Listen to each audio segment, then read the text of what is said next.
ओम अस्मद्गुरुभ्यो नमः।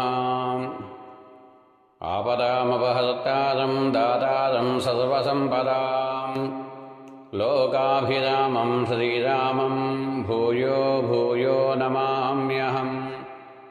मनोजवं मारुततुल्यवेगं जितेन्द्रियं बुद्धिमतां वरिष्ठं वातात्मजं वानरयूथमुख्यं श्रीरामदूतं शिरसा नमामि। जय श्रीमन्नारायण। श्रीमद् रामायणे सुन्दरकाण्डे अथ 38 सर्गः। సీతాదేవి హనుమస్వామికి చూడామణిని ఇవ్వటం. ఈ సర్గ చాలా విశేషమైన సర్గ. ఈ సర్గను ఎవరైతే నిత్యము అనుసంధానం చేసుకుంటారో అలాంటి వాళ్లకు భగవతి యొక్క పరిపూర్ణమైనటువంటి అనుగ్రహము కలుగుతుంది అనటంలో సందేహం లేదు. కనుక ప్రతిరోజు ఈ చూడామణి ప్రధాన సర్గని నిత్యము పఠించడము కానీ శ్రవణం చేయటం కానీ చేయవలసింది. జై శ్రీమన్నారాయణ. తతస్స కపిశార్దూలః తేన వాక్యేన హర్షితః సీతామువాచ తచ్చుత్వా వాక్యం వాక్యవిశారదః. తతస్స కపిశార్దూలః తేన వాక్యేన హర్షితః సీతామువాచ తచ్చుత్వా వాక్యం వాక్యవిశారదః. యుక్తరూపం త్వయా దేవీ భాషితం శుభదర్శనే సదృశం స్త్రీస్వభావస్య సాధ్వీనా వినయస్య చ. స్త్రీత్వం నతు సంవర్ధం హి సాగరం వ్యతివర్తితం మామధిష్టాయ విస్తీర్ణం శతయోజనమాయతం. ద్వితీయం కారణం యచ్చ బ్రవీషి వినయాన్వితే రామాదన్యస్య నార్హామి సంస్పర్శమితి జానకీ. ఏతత్తే దేవి సదృశం పత్న్యాస్తస్య మహాత్మనః కాహ్యన్యా త్వామృతే దేవి బ్రూయాద్వచనమీదృశం. శ్రోష్యతే చైవ కాకుస్తః సర్వం నిరవశేషతః చేష్టితం యత్వయా దేవి భాషితం మమ చాగ్రతః. కారణైర్బహుభిర్దేవి రామప్రియచికీర్షయా స్నేహప్రస్కన్నమనసా మయైతత్ సముదీరితం. లంకాయా దుష్ప్రవేశత్వా దుస్తరత్వాన్మహోదధేః సామర్థ్యాద్యాత్మనశ్చైవ మయైతత్ సముదీరితం. ఇచ్ఛామి త్వాం సమానేతుం అద్యైవ రఘుబంధునా గురుస్నేహేన భక్త్యా చ నాన్యదైతదుదాహృతం. యది నోత్సహసేయాతుం మయా సార్ధమనిందితే అభిజ్ఞానం ప్రయచ్చత్వం జానీయాద్రాఘవో హి తదే. ఏవముక్తా హనుమత సీతాసురసుతోపమా ఉవాచ వచనం మందం బాష్పప్రగ్రథితాక్షరం. ఇదం శ్రేష్టమభిజ్ఞానం బ్రూయాస్త్వం తు మమ ప్రియం. శైలస్య చిత్రకూటస్య పాదే పూర్వోత్తరే పురా తాపసాశ్రమవాసిన్యాః రాజ్యమూలఫలోదకే. తస్మిన్ సిద్ధాశ్రమే దేశే మందాకిన్యాద్యుహృదోరతః. తస్మిన్ శ్రద్ధాశ్రమే దేశే మందాకిన్యాహ్యదూరతః. తస్యోపవనషండేషు నానాపుష్పసుగంధిషు విహృత్య సలిలక్లిన్నాం తవాంగే సముపావిశం. తతో మాంససమాయుక్తో వాయసః పర్యతుండయతే తమహం లోష్టముద్యమ్య వారయామి స్మ వాయసం. దారయన్ స చ మాం కాకః తత్రైవ పరిలీయతే న చాప్యుపారమన్మాంసాత్ భక్షార్దీ బలిభోజనః. ఉత్కర్షంత్యాం చ రచనాం వృద్ధాయా మయి పక్షిణీ స్వస్యమానే చ వసనే తతో దృష్ట్వా తయా హ్యహం. त्वया बहिरसिता चाहं क्रुद्धा संलज्जिता तदा भक्षगृत्नेन काकेन दारिता त्वामुपागता आसीनस्य च ते श्रान्ता पुनरुत्सङ्गमाभिशते क्रुध्यन्ती च प्रहृष्टेन त्वयाहं परिसान्त्विता बाष्पपूर्णमुखी मन्दं चक्षुषी परिमार्जति लक्षिताहं त्वयेनाथ वायसेन प्रकोपिता परिश्रमात् प्रसुप्ता च राघवां केऽप्यहं चिरम् पर्यायेण प्रसुप्तस्य ममाङ्के भरताग्रजः स तत्र पुनरेवाधां वायसः समुपागमते ततः सुप्तप्रबुद्धां मां रामस्याङ्कासमुत्थितां वायसः सहसागम्य विददादस्तनान्तरे ततः सुप्तप्रबुद्धां मां रामस्याङ्कासमुत्थितां वायसः सहसागम्य विददादस्तनान्तरे पुनः पुनरधोत्पत्त्यां विददादसमां भृशम् ततः समुत्क्षितो रामो मुक्तैः शोणितबिन्दुभिः वायसेन ततस्तेन बलवत् क्लिश्यमानया स मया बोधितः श्रीमान् सुखसुप्तः परन्तवः स मां दृष्ट्वा महाबाहुः वितुण्णां स्तनयो तदा आसीविषयिव क्रुद्धः स्वसन् वाक्यमभाषत केन तेनागनासोरु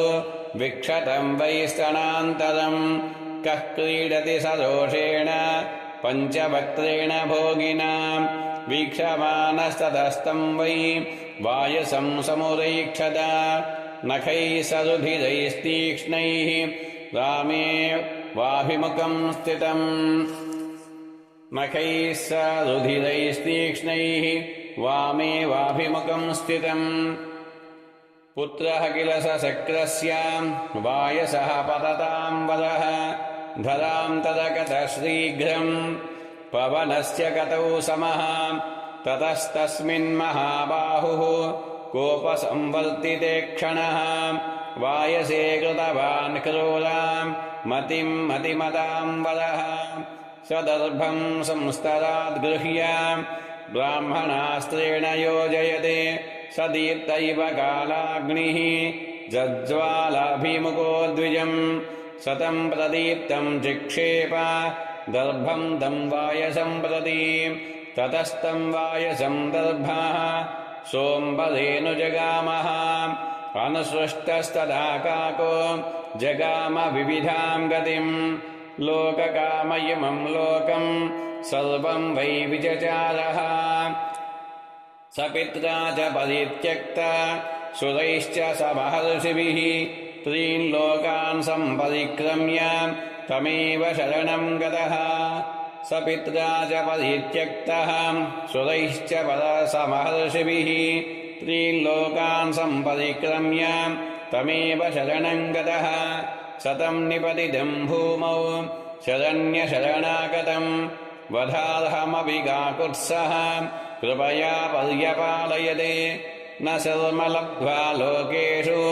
तमेव शरणं गतः परिद्यूनं विषण्णं च शतमायान्तमब्रवीत् मोघं कर्तुं न शक्यं तु ब्राह्मवस्त्रं तदुच्यताम् हिनस्तु दक्षिणाक्षित्वा चर इत्यथसोऽब्रवीत् ततस्तस्याक्षिकाकस्य हिनस्ति स्म सदक्षिणम् दत्त्वा सदक्षिणं नेत्रं प्राणेभ्यः परिरक्षितः स रामाय नमस्कृत्वा राज्ञे दशरथाय च विसृष्टस्तेन वीरेण प्रतिपेदे स्वमालयम् मत्कृते काकमात्रे तु ब्रह्मास्त्रं समुदीरितम् कस्माद्यो मां हरत्वत्तः क्षमसेतं महीपते स कुरुष्व महोत्साहः कृपामयि नरसभ त्वया नाथवती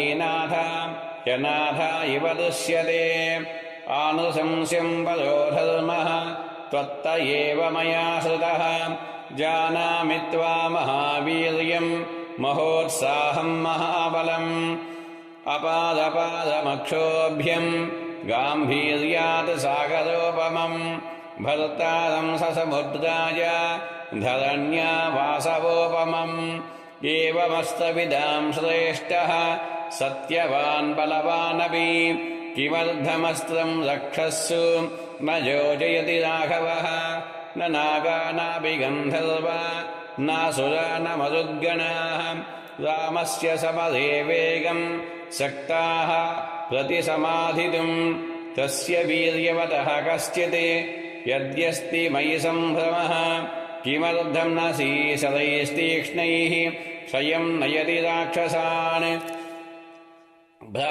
भ्रातुरादेशमादाय लक्ष्मणो वा परन्तपः कस्य हेतोर्न मां वीरः परित्राति महाबलः यदि तौ पुरुषव्याघ्रौ वायुवग्निसमतेजसौ सुराणामपि दुर्धर्षौ किमर्थं मामुपेक्षतः ममैव दुष्कृतं किञ्चित् महदस्ति न संशयः समर्थावपि तौ यन्मां नावेक्षेते परन्तपौ वैदेह्या वचनं श्रुत्वा करुणं साश्रुभाषितम् अथाब्रवीन्महातेजा हनुमान् मारुतात्मजः त्वच्छोकविमुखो रामो देवि सत्येन मे शपे वामे दुःखाभिपन्ने च लक्ष्मणः परितप्यते कथञ्चिद्भवति दृष्टा न कालः परिशोचितम् इमं मुहूर्तं दुःखानां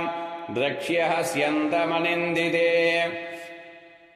तावुभौ पुरुषव्याघ्रौ राजपुत्रौ महाबलौ त्वद्दर्शनकृतोत्साहो लङ्कां भस्मीकरिष्यतः हत्वा च समरे क्रूरं रावणं सह बान्धवम् राघवस्त्वां विशालाक्षी नेष्यतिस्त्वां पुरीं प्रति ब्रूहि यद्राघवो वाच्यो लक्ष्मणस्य महाबलः सुग्रीवो वापि तेजस्वी हरयोऽपि समागताः इत्युक्तवति तस्मिंश्च सीता सुरसुतोपमा उवाच शोकसन्तप्ता हनुमन्तं प्लवङ्गमम् कौसल्यालोकभर्तारं शुशुभेयं मनस्विनी तं ममार्धे सुखं पृच्छ शिरसा चाभिवादय स्वजश्च सर्वरत्नानि प्रियायाश्च पराङ्गणाः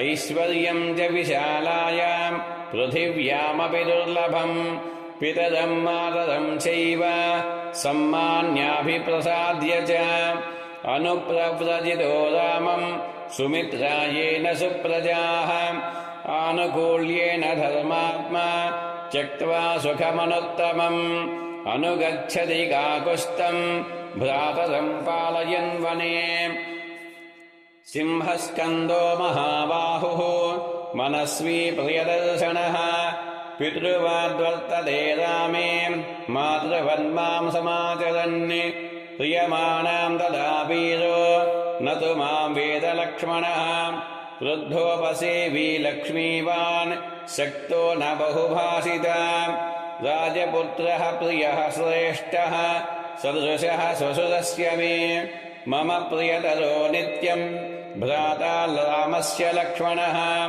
नियुक्तो धुर्यस्यां तु तामुद्वहति वीर्यवान् यं दृष्ट्वा राघवो नैव वृत्तमार्यमनुस्मरेत् स ममार्धाय कुशलं व्यक्तव्यो वचनान्मम मृदुर्नित्यं शुचिर्दक्षः प्रियो रामस्य लक्ष्मणः यथा हि वानरश्रेष्ठ दुःखक्षयकरो भवेत् त्वमस्मिन् कार्यनिर्योगे प्रमाणं हरिसत्तमा राघवस्तस्वमारम्भा मयि यत्नपरो भवेत् इदं ब्रूयाश्च मे नाथं शूरं रामं पुनः पुनः जीवितं धारयिष्यामि मासं दशरथात्मजा ऊर्ध्वं मासान्न जीवेयं सत्येनाहं ब्रवीमि ते रावणेनोपरुद्धां मां निकृत्य पापकर्मणां त्रातुमर्हसि वीरत्वं पातालादिव कौशिकीं ततो वस्त्रगतं मुक्त्वा दिव्यं चूडामणिं शुभं प्रदेयो राघवायेति सीता हनुमते ददौ प्रतिगृह्य ततो वीरो मणिरत्नमनोत्तमम् अङ्गुल्या योजयामास न ह्यस्य प्राभवद्भुजः मणिरत्नं कविवरः प्रतिगृह्याभिवाद्य च सीतां प्रदक्षिणीं कृत्वा प्रणतः पार्श्वतः स्थितः हर्षेण महता युक्तः सीता दर्शनेन सह हृदयेन गतो रामं शरीरेण तु विष्टितः मणिवरमुपगुह्य तं महार्हं जनकनृपात्मजया धृतं प्रभावात् गिरिरिव पवनावधूतमुक्तः सुखितमनाः प्रतिसङ्क्रमं प्रपेदे मणिवरमुपगुह्यं तं महार्हं जनकनृपात्मजया धृतं प्रभावात् गिरिरिव पवनावधूतमुक्तः सुखितमनाः प्रतिसङ्क्रमं प्रपेदे इतिहासे श्रीमद्रामायणे वाल्मीकिये श्रीमत्सुन्दरकाण्डे 38 सर्गः आपदामपहर्तारं दातारं सर्वसम्पदां लोकाभिरामं श्रीरामं भूयो भूयो नमाम्यहम्। जय श्रीमन्नारायण।